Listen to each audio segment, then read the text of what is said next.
And today we've got a really, really interesting topic.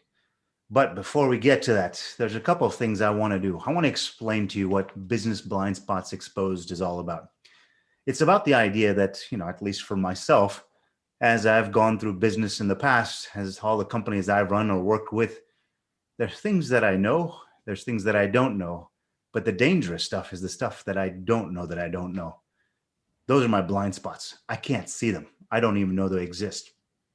The purpose of this podcast is to start to show you what are those blind spots that you may have never seen before. We all have them.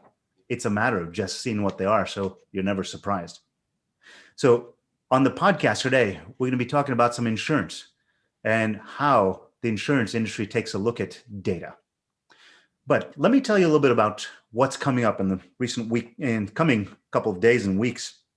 We've got some pretty exciting guests who are talking about blind spots that they see from their areas of expertise.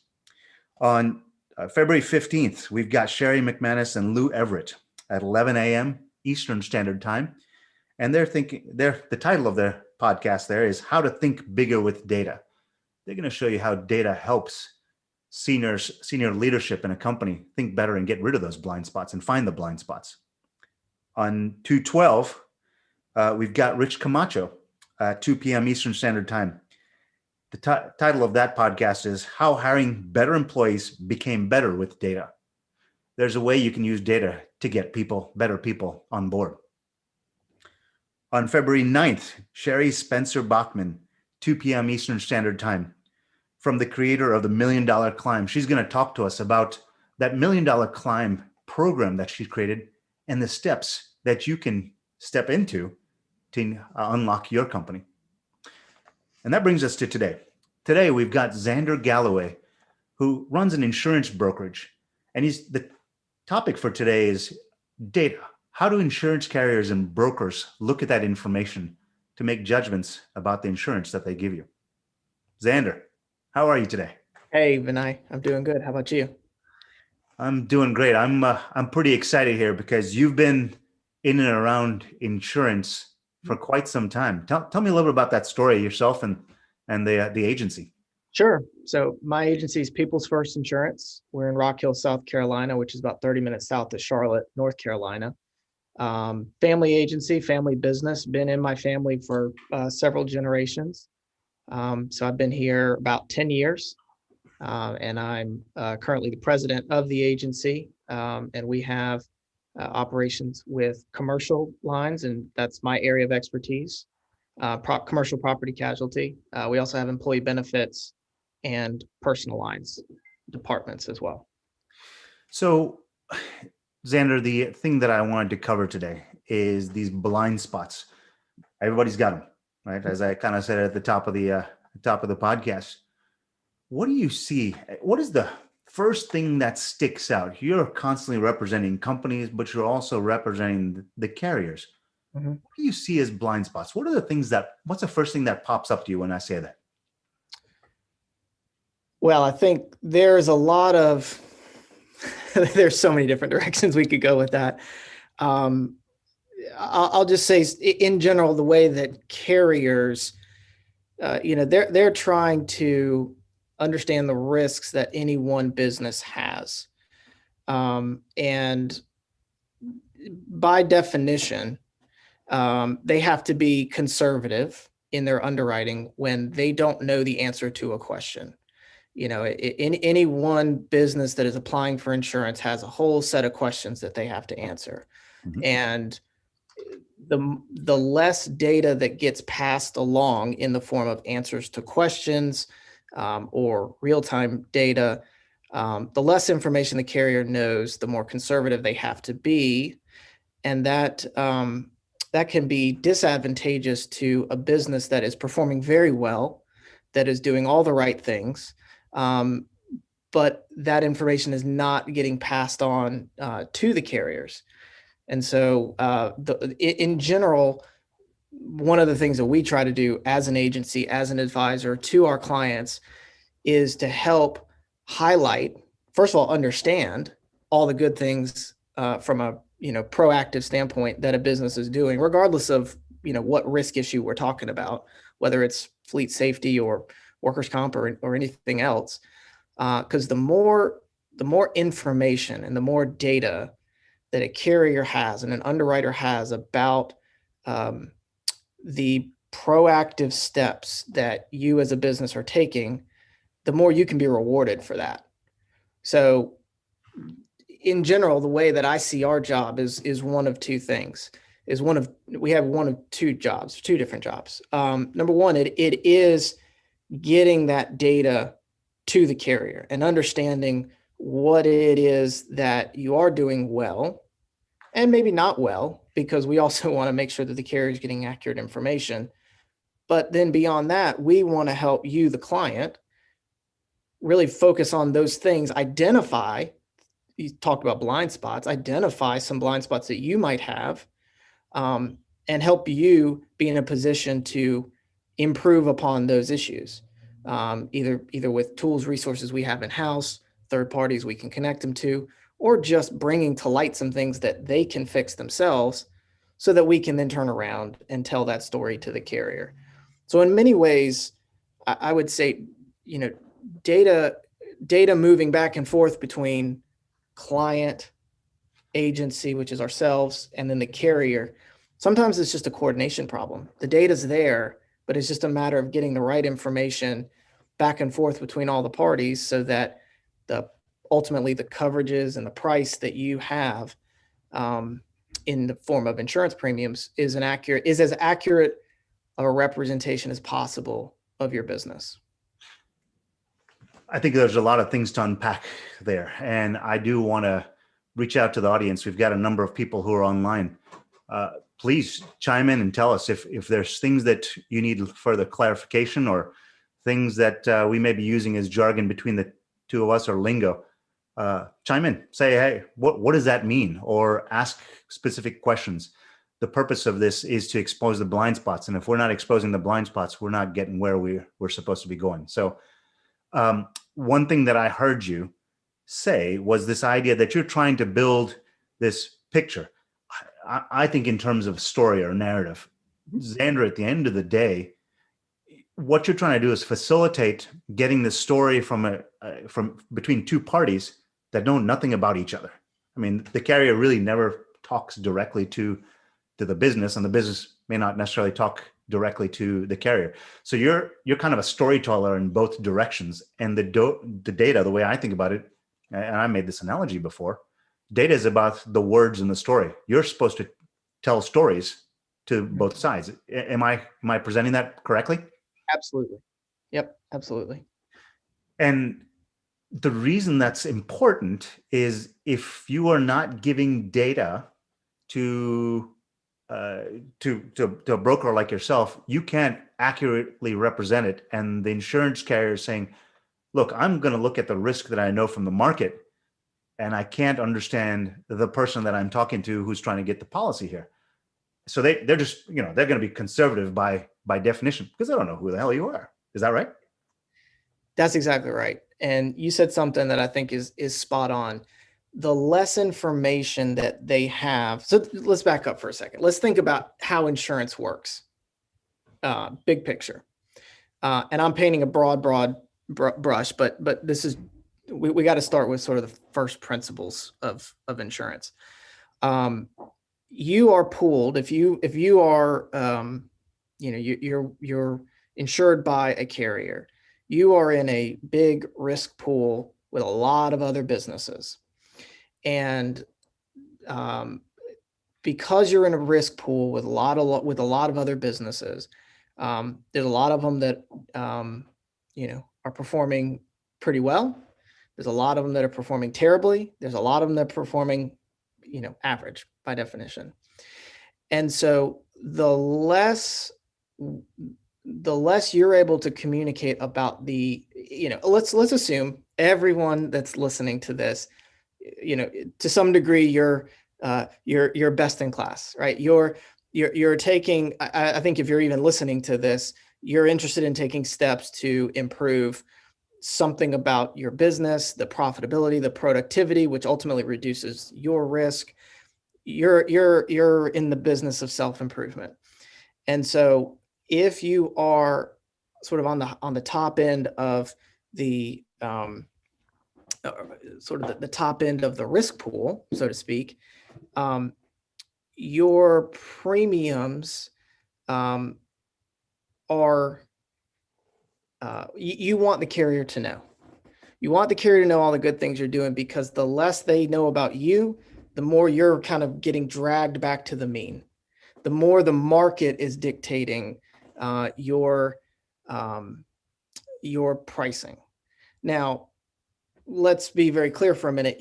The market's going to dictate your pricing anyways, but carriers often have discretionary credits that they can give if they really want to insure you, because you're better than average. You're a risk that they want because you're taking all the right steps. You're continuously improving. You're identifying risk issues and you're fixing them. And we can show that. That's the type of businesses that a carrier wants to insure. And if you can't show that, if we can't show that, that's often sort of one of our big jobs. They have no way of knowing that you're doing that. And so they're not able to give those credits. Your pricing is getting reverted back to sort of the mean. And in this moment in time, right, we're in February 2021, the insurance market for a lot of coverages, whether it's auto, commercial auto, which has been going up for a number of years. But now we're starting to see a lot of other, over the course of the last probably 9-12 months, we've seen a lot of lines of property casualty coverage start firming up. Underwriting process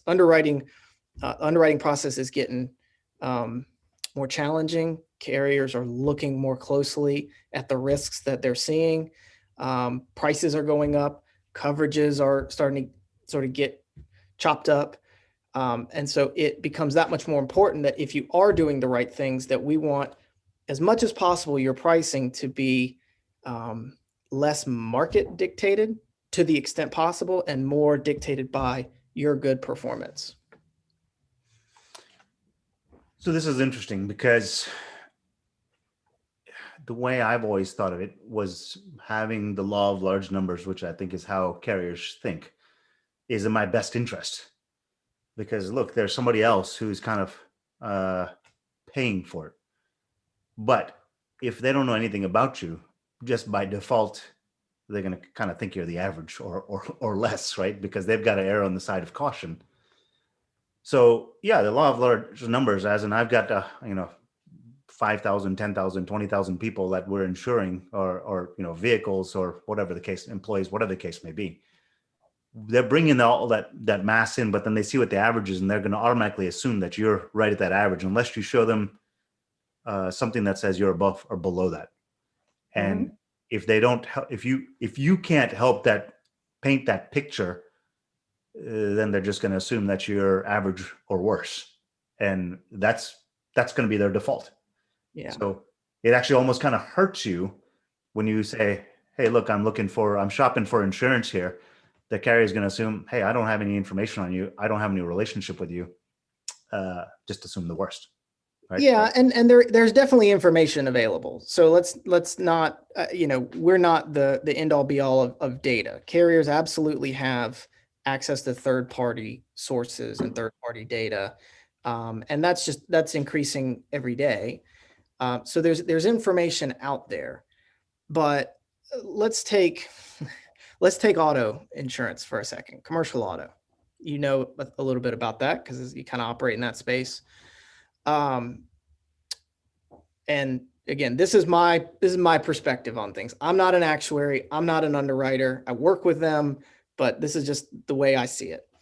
When we're looking at commercial auto, the price, whether it's auto liability, auto physical damage, the price that a carrier puts on something is on the vehicle itself. Okay. Regardless of who's driving that vehicle. Okay. And then the way they sort of manage that risk is by looking at a driver list, and, some combination of the carriers and the clients are running MVRs, having guidelines. If you have above a certain number of, incidents, you're not allowed to drive and all of that. So they're pricing the insurance on the vehicle and then managing that risk by sort of culling the drivers list to make sure that we've got competent drivers. Let's kind of talk about what what they're doing there.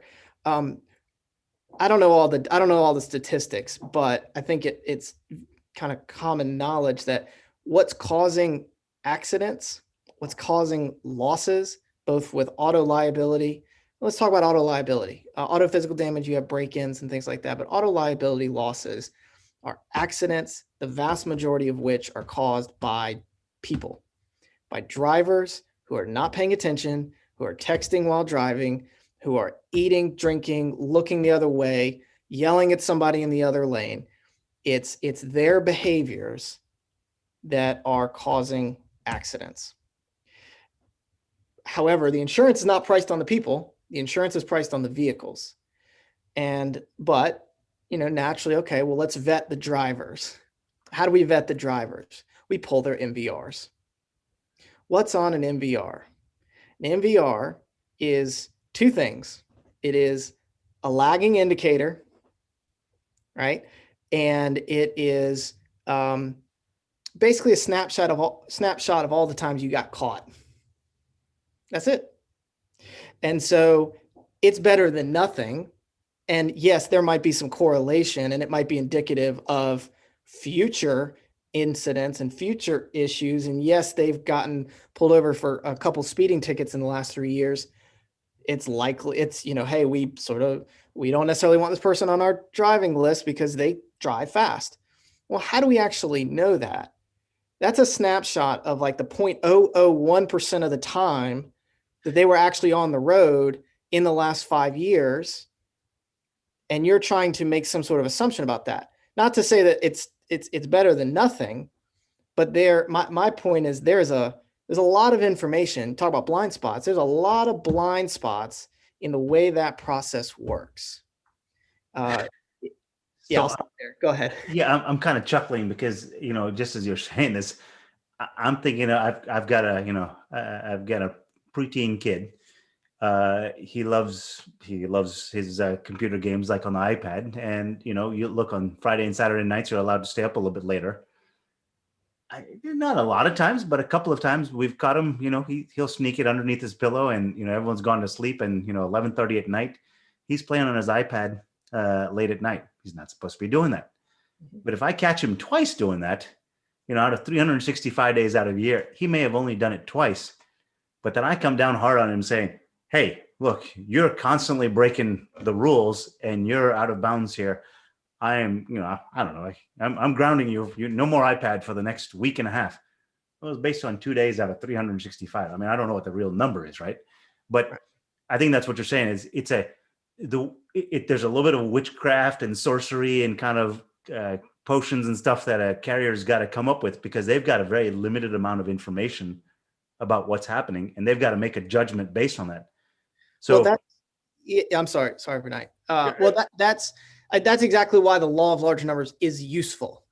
Okay. Is because over a big enough sample set, you can draw some correlations, and that if you've got a certain set of guidelines, you're making a judgment call on this one person, and the 2 speeding tickets they got in the last 3 years, that could have been the 2 times in the last 3 years that they sped, or they could be speeding every time they're on the road, and those are the 2 times they got caught. And the answer is probably somewhere in the middle, of course, but carriers get they can have a higher degree of confidence overall over their whole book of business because they've got such a large sample set. And so it all sort of works itself out. But for any one individual business, you're taking a blunt object when you could be taking a scalpel. It's not a great method when you're arguing over one individual driver or one business.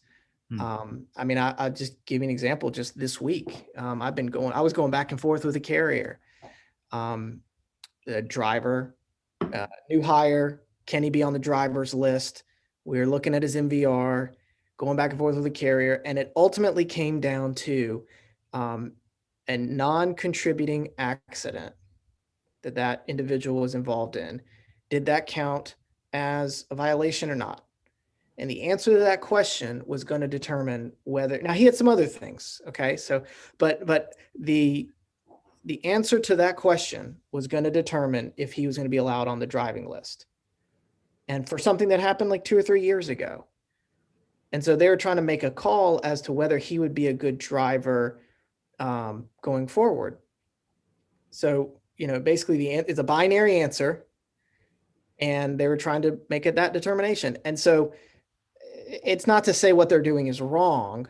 There's just a lot of opportunity to have a lot more granularity of data and real-time data to make better decisions around, underwriting an individual risk. So, and by the way, one thing is a couple of things.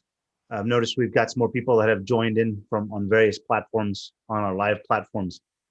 Tell us who you are. Tell us where you're from. Love to see who's on.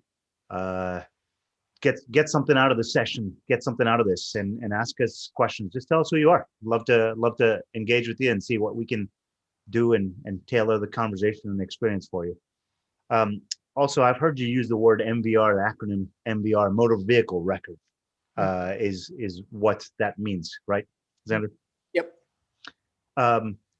So I want to shift a little bit here, right? We've been talking about this blind spot that a lot of people think that going to insurance carriers is about finding the cheapest rate. But in actuality, it's not about finding the cheapest rate. It's finding the carrier that understands your story the best. Because who understands your story the best is the one who can offer you the best rate. So, all right, I'll bite. It's about telling the story. How do I tell them the story? What can I do to tell them the story? What data can I share? Who are you? You're the customer? Yeah, I'm a business. I got 17 vehicles on the road. I'm kind of getting a little bit bigger now, and my insurance costs are starting to become something that I want to control or have some capability of turning the dials on. What can I do? What can I share with you as a broker that helps paint a better picture or story? So if you were setting yourself up for Carmo, you did a pretty good job. Obviously any kind of real-time data that you're able to show that demonstrates good performance is a good start. So in our industry, we have applications that we have. And Xander, I wasn't necessarily trying to set anything up there. Just so much from the point of view of if somebody's listening in on this, what can they do with what they already have today to start this narrative, this dialogue to be a little bit better today, right? Sure. And there's advanced versions of that. I think is sort of the next place we can go eventually, right? Yeah. I think it starts with really looking at your policies and procedures around driver selection, around vehicle maintenance, and if you're putting yourself in the shoes of the underwriter, actuary, the carrier. And by the way, I'd love for anybody that's on this call right now that is in that position, I'd love to let them chime in as well, just to give their perspective. But they want some confidence that the risk that you have is a good one.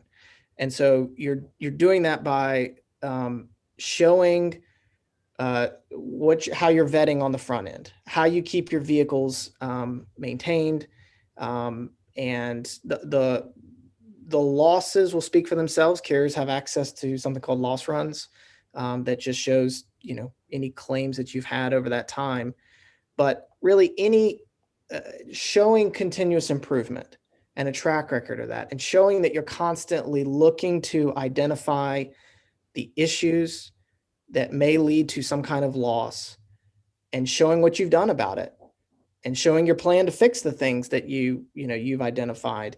When you can show sort of just not just that you did it once, but that you are constantly on the lookout for that, it shows the carrier that you actually have a culture of safety, that you have a culture of risk improvement.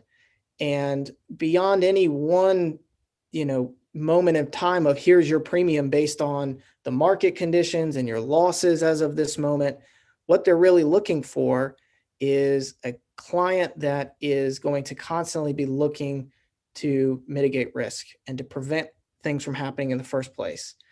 And so when you can show that that's just ingrained in your business, regardless of what line of coverage we're talking about, those are the kinds of companies that carriers, really want to fight over, quite honestly. And so, to the extent that you can show that, not only have that kind of culture, but show it, that's really, that'll put you in a pretty good position. So one of the reasons I had you on, Xander, is because I think you think about this whole process of getting insurance just a little differently. And let me put it in my own words. You can tell me if I'm getting it right. You don't look at risk as something that is just you put a price tag on it. Risk is something that you start to build a series of processes and a culture of managing. Mm-hmm. So when you come and take a look at a company, you start to help them understand where that risk is, the risks that they're trying to mitigate, and then put the backstop of insurance behind it, because it's really a larger process. And by putting that process in place, you're actually kind of trying to help them also reduce the risk and the story that they can tell the story to the carrier. Did I accurately lay that out? Sure. I mean, so insurance is just one tool in the toolkit. We don't go into this with an insurance first approach, because that's not always the answer. Or traditional insurance, as we all think about, is not always the answer. Give me an example. What do you mean by that? Well, it's a financing mechanism. So if we want to just sort of break that out, if you're on the, medium to larger side of companies, and you've got some size to your fleet and you've got some size to your company and you're paying some pretty substantial premiums, naturally the question will come at some point of, do you want to own some of the risk? And so you don't always just want to transfer all of that to an insurance company. You may, if you're having a lot of losses, you want to, because you want somebody else to own that risk. You want somebody else to pay for those claims. But if like I said, we're in a hardening market right now. Prices are going up for the same coverage effectively. And if you're looking around and you're seeing your premiums going up, but you're not having any losses or few, you may want to start asking, well, do I want to own some of that risk? And there's a lot of different ways that you can structure that. But so that's one conversation just on the insurance side. But for any risk issue, insurance is the last line of defense, no matter how you structure it. It's not the first line of defense. You want to, once you understand a risk issue, and one thing I like to say is sort of the atomic unit here is the risk issue. Once you identify what that is, then you determine what you want to do about it. So yeah, insurance is foundational to any business and their plan to protect their company, but it's not the only thing. You want to the extent possible, you want to avoid any opportunity for loss. Now, that's not necessarily possible if you're in business. You're naturally exposed to risks of all kinds just for operating. But to the extent possible, you want to prevent any losses from occurring, and you want to contain the ones that do. And so by being proactive, by getting access to tools, softwares, advice, other resources to help you sort of reduce the need for that insurance, reduce the potential frequency or severity of any one loss, you do that over a long enough period of time, then you use your insurance less, which drives down your insurance costs. So insurance is the last line of defense, but it is just one of many, strategies that a business should take once they identify a particular issue. So we've got more people that have joined in. Thanks for joining in. Tell us where you're joining from. Would love to see who's on. Thanks for joining in. If you'd love to tell us what brought you to the podcast and what kind of tickled your interest and made you make some time in your day to come listen to Xander. Love to understand what it is that got you to set aside that time. Please feel free to comment and just tell us who you are, where you're from. All right, so Xander, when I first talked to you, my understanding of the whole insurance industry was there's this kind of black box process that it goes into. I'm hearing a lot of variability in how these things are judged. It's left up to, I'll use a word here, human intuition to some degree, right? It's their best guess. But you work with multiple carriers. Why? Why does that matter for somebody? If you work with one carrier, could you not get the same thing as if you went with multiple carriers? Is that not the same thing? Tell me more there. The commercial market is vast. There's a lot of different industries out there. Any one carrier does not have an appetite. When I say appetite, a desire to insure every industry out there. Give me an example. Pest control companies and the carriers that insure pest control companies could be very, very different than the companies that insure fast food restaurants. And that's so that they don't like the risk that comes with that particular type of business. So, and nobody's got a coverage for everything. Even the gigantic names that we hear of in terms of carriers, they don't cover everything as well. No, definitely not. No. Sometimes they specialize in size of companies. So some carriers are much better at smaller businesses, and some sort of put all their expertise in, and resources for the larger companies. But it's a deliberate decision that they make, either because of expertise they've got, or all kinds of models. And there's so much data that goes into how you enter an industry for a carrier, which is way beyond sort of the scope of my knowledge set. But it's, they're making deliberate decisions based on, sort of strategic goals of a company, of what industries they want to insure. Okay. And so every company has a different appetite. And beyond that, every carrier's got different experience. And so, carrier A might, for any given industry, they might have a great experience insuring pest control companies. And if they've had a great experience, and again, I don't want to get too granular, but they're also maybe looking line by line: general liability, auto liability, workers' comp. But from an industry perspective, they might have, one company for any given industry might have a great experience, and that means their pricing can be more competitive. Whereas another company just, maybe previously they had more lax underwriting, and they brought in too many bad apples into their risk pool, got burned on it, and now their experience, their loss ratio, their combined ratio is high, and they've got to be more diligent, or their pricing's got to be higher. And so there's also individual differences that carriers have that absolutely affect, the pricing that you see from them. So, it's important to have access to multiple carriers, because, there's different situations and different, reasons why I would go to, company A over company B for any given business. It's very, very dangerous. And that's the difference between the captive model and captive insurance company model. There are captives, which are something completely different, but captive companies and independent companies, State Farm versus a Travelers, say.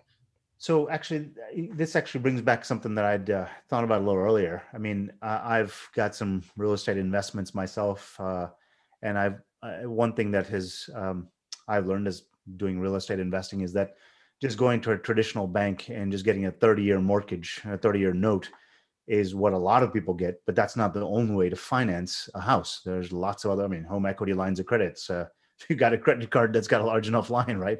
There's lots of different ways that you can do that. And one thing you talked about a little earlier is that insurance is actually just a financial instrument to finance a loss or a risk. Mm-hmm. There are other ways to finance it outside of just going to State Farm or to Travelers as some of the bigger names that people know. There's smaller carriers. There's other types of ways. Is that also a true statement? Yes, definitely.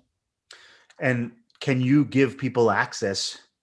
And is that something that a broker can do? Or is that something that you do, that all brokers do, where they give people access to these other alternative financing instruments that open up more options? Yeah, I mean, we can do it. And everybody definitely doesn't. And a lot of it just depends on the clientele that an agency, is really geared towards. We do it. Plenty of others, around the country do it as well. Captives are a big example, and there's that's a sort of a big, that subsection is a whole big word, a whole big world. But there's a number of different instruments to do it, but ultimately the first question you would want to ask when you're considering something like that, some sort of alternative risk financing, is, do you want to own some of your risk? And you see, you've been paying premiums to a company for years and years and years. Are you getting, what are you getting for that premium? And in some cases, hey, listen, they've been paying claims, and that's great. In some cases, you've never had claims. And you maybe are at a level where you decide you do want to own some of that risk. And then there's ways to structure that. You gotta be able to have a certain size to you, because you've got to be able to fund for losses to some extent. If you've got one or two vehicles, you can't necessarily generate enough premium to fund for, even a single loss that you might have.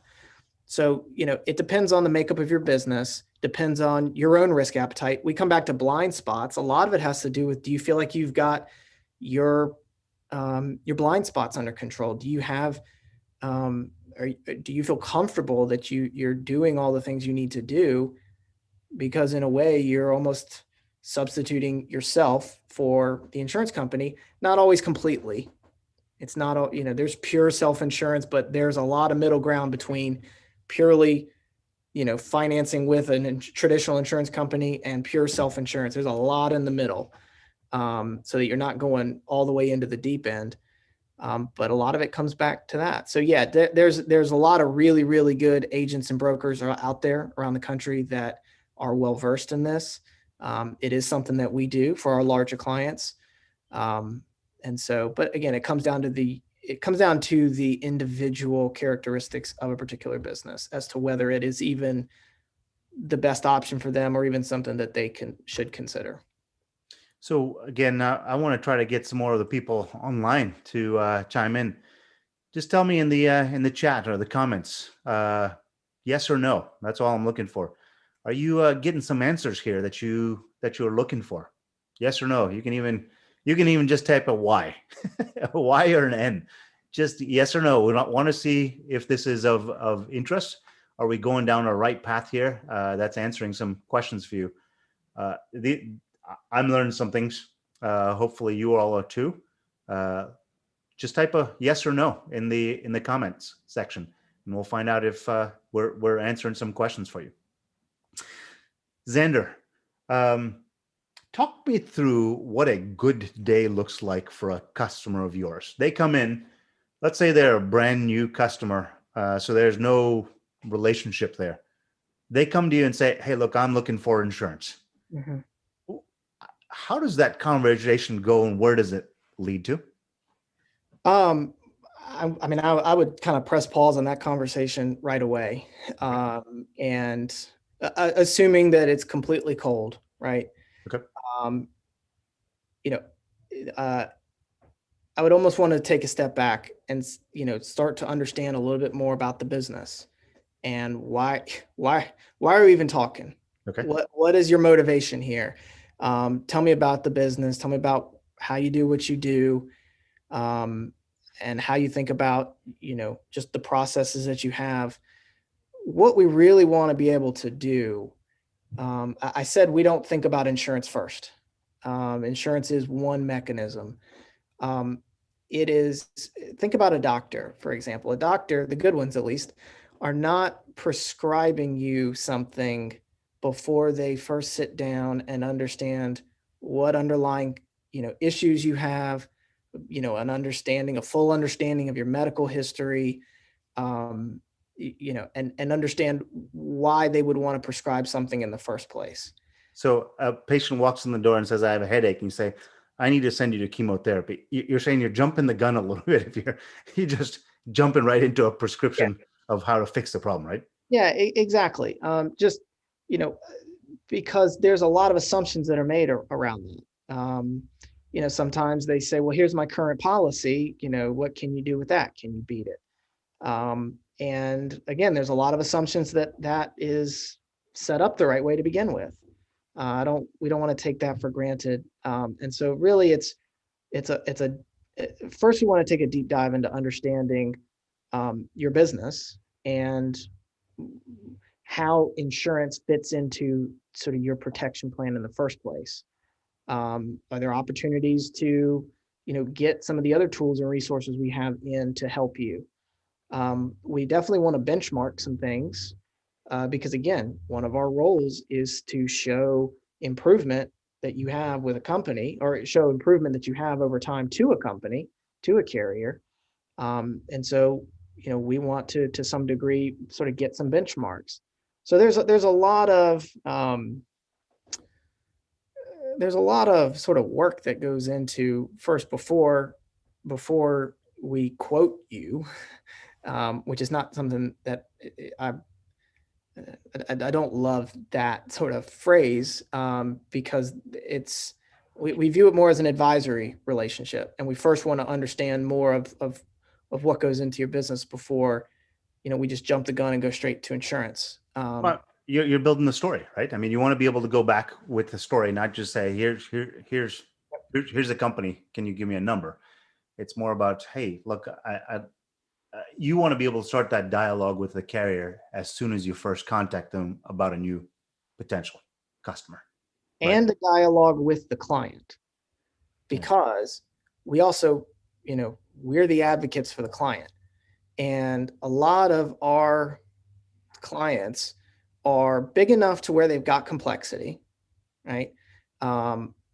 They're, they might have 25, 50, 150 vehicles, but we don't insure, the Fortune 500, Fortune 100 companies.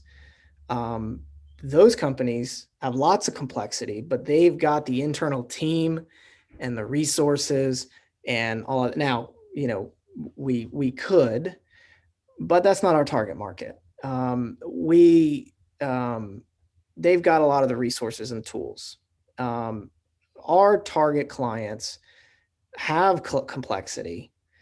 We can help them, and they don't necessarily have the structure in place. They got the entrepreneurs running around, and just all over the place.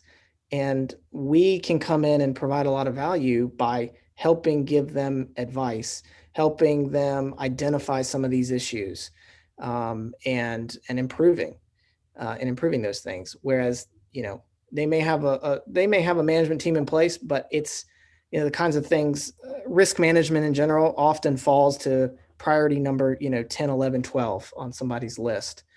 And so, if we're not there to help them, a lot of times it just doesn't get done. And so, starting that dialogue is not only useful for us acting as the broker of insurance policies, but it's also helping us as an advisor for the business itself. Give me one or two things. So this customer comes in the door. You've said, hey, let's step back a couple of steps here before I do that. I want to understand, why are you just looking for a price, or are you looking to actually change how things work? Wherever that conversation falls. What are usually one or two things that you wish maybe they would ask or that they knew before they walked in the door? That they knew. Yeah, what would make them forewarned so they're forearmed? Kind of walked in the door. Armed seems like it's a combative relation. This is not I meant to be don't. combative. Okay, here's one that I see a lot. I Okay. don't care what your premium is. So what? So we've conditioned our industry. Our industry has conditioned a lot of businesses to, like, if they send you the current policy, which is helpful for us to understand where they're coming from. A lot of times I'll see something blacked out, and no offense to anybody that does that who's watching this, but it doesn't matter. I don't care what premium you're currently paying, because I just this is my personal outlook. I just operate under the assumption that, you know, there are improvements that can be made to your policy, and improvements, whether it's adding coverages, removing coverages, it's going to change the price. So, we don't get into bidding wars and that's not the general approach that we have. And so, you know, it doesn't matter to me, and you're not necessarily sort of in any kind of advantage or withholding something just by blacking that out. Okay. That's interesting. I wouldn't. I guess that makes sense. Um, because people are kind of just really just looking for a price at that point in time, right? They're Yeah, just and looking yeah, for, yeah. And so then again, there's a lot to unpack there. yeah, Um, that's not to say that's exactly what they're doing. That might be what they're doing. yeah, Also, they just might be, that's just what they've always done. yeah. And so, that in and of itself is okay. Well, that's a great point. How can I help you? Hmm. If all those other approaches that we have are not necessarily valuable to you and it's just the price, well, that might be okay. Because, hey, listen, we've got some really good insurance companies that for the right businesses can be priced very, very competitively. But, are you also looking for process improvement? Are you looking to sort of position yourself long term uh, to uh, to show carriers that this moment in time is just one moment in time? Are you looking for continuous improvement in your company? And are you going to allow me the ability to tell that story and to help you and then to turn around and communicate that to the carriers? Um, if you're not, there's a lot of other good agencies out there that can quote you and move on. Because I think what I'm hearing from you, and you haven't used this word yet, but I think this is encompassing what you're saying, is your approach is more of a holistic approach. Let's take a look at the whole picture first and find out how we stop up the gaps, as opposed to let's just do one thing at a time and try to get the cheapest price, because then you really have no idea where your gaps or your blind spots are in coverage. So your approach is more about a holistic approach to things. How can we make the whole uh, portfolio of insurance that you have as a company better, as opposed to just trying to shave off something here or That's right. there? Yep, that's exactly right. I remember you've talked about this thing. You have a compliance system. Talk to me about that. What does that do? Because you've got a methodology by which you follow to do that for people. What is that? Yeah, so it's called Compliance Check, and it's a platform that helps us uh, really take a deep dive into various compliance and some safety related issues across property casualty, HR, benefits, um, and then a lot of safety focused topics as well. What has gone on in the last handful of years that we've noticed, and I'll say just the timing of this, new administration in Washington, a lot's changing. We've already seen sort of the intent of sort of how President Biden's going to be sort of looking at protecting workers and sort of that whole thing. We've already seen some executive orders that are kind of giving a hint of things to come. Uh, compliance has become an incredibly important issue. Uh, it always has been. OSHA, the Occupational Safety and Health Act, the Department of Labor, which governs OSHA, the IRS, the EEOC. There's lots of governing agencies out there, but in this moment in time, we just see a bigger importance placed on staying in compliance with the laws and rules and regulations that are out there. And what we find is, again, this is a very broad brush. Every client is different. If you're in the healthcare space, the Department of Health, your state's Department of Health, you know what they require. They inspect you all the time. In our state, South Carolina, it's DHEC is the name of it. You're pretty well versed on those sort of state-specific topics. But there are so many agencies and regulations out there that touch so many different parts of every single business. And we just often find, talk about blind spots, there's just a lot out there that you don't necessarily know you need to be doing. As an example, we're sitting here exactly 1 month, away from the March 2nd deadline for OSHA's electronic record keeping rule. And so what they put into place a few years ago is, most companies, not every company out there, but most companies have to fill out, throughout the year, OSHA recordable injuries, and they have to put the summary of those recordables on a 300A log and post it in the workplace. They've had to do that for years. A few years ago, OSHA said, you got to submit that electronically to us. And even in the last year, they said, if you don't, or we're going to start our inspections. We're going to start changing our inspections. If you're not submitting these, we're going to inspect you more. If you have high incident rates, we're going to inspect you more. And they're going to know whether you're turning these in, whether you have high incident rates based on your participation in this. And President Biden has said he's going to up OSHA's enforcement. He's going to staff up OSHA more so that they're going to be able to inspect more businesses so that they can, protect, do more to protect the safety and health of workers, which is great. And no matter which side of the fence you're on in the United States, the reality of the situation is you're going to have to pay more attention to some of these laws because, it's enforcement is going to be increasing and laws are constantly changing.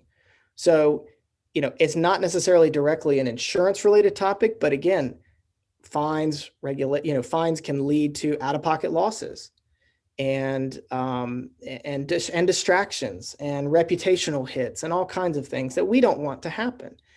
And so we've invested in a platform called Compliance Check, and it takes right now we've got 22 modules, and we're always adding more across a whole spectrum of your business. And these are federal, so we don't get into state specific stuff, but we take a deep dive on a topic like OSHA record keeping, or FMLA, or business income, or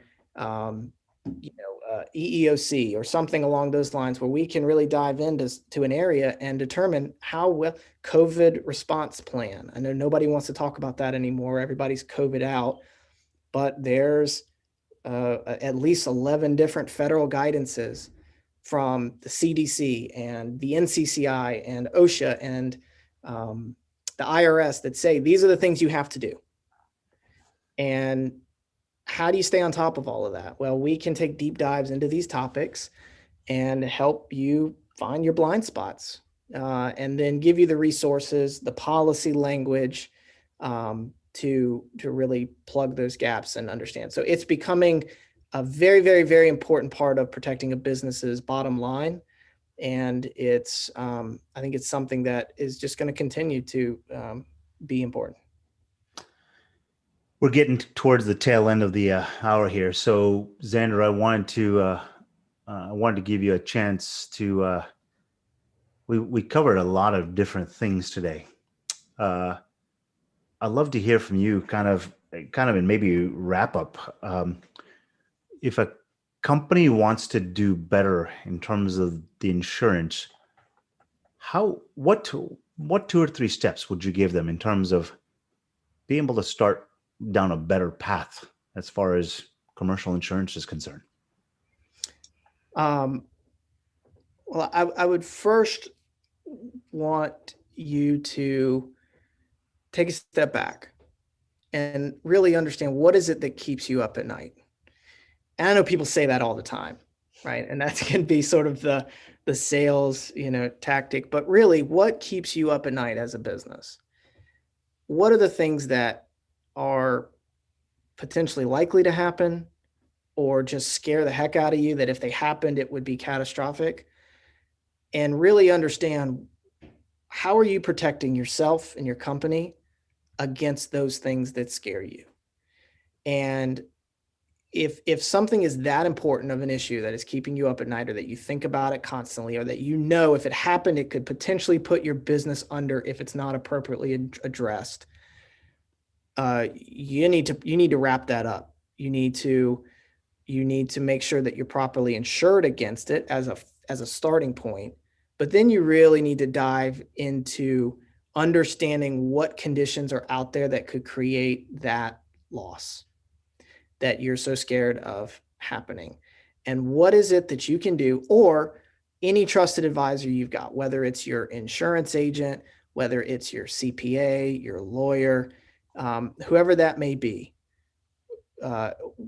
what can you do to continuously identify the exposures to those losses that you can, regardless of whether this is for the insurance company's benefit. We spent a lot of time talking about that today, but for yourself, how can you constantly be identifying the risk issues around that topic so that you can prevent them from happening in the first place? And I think really taking an honest deep dive into that sort of area is, where you need to start. So take stock of kind of where you are right now in terms of what keeps you up at night as the risks, and start to come up with a plan of action to say, all right, I'm going to start to mitigate those risks. And once you do that, that's when they can kind of come to someone like you, a broker, and say, so here's what keeps me up at night and what I'm already doing. How do I go to the next step?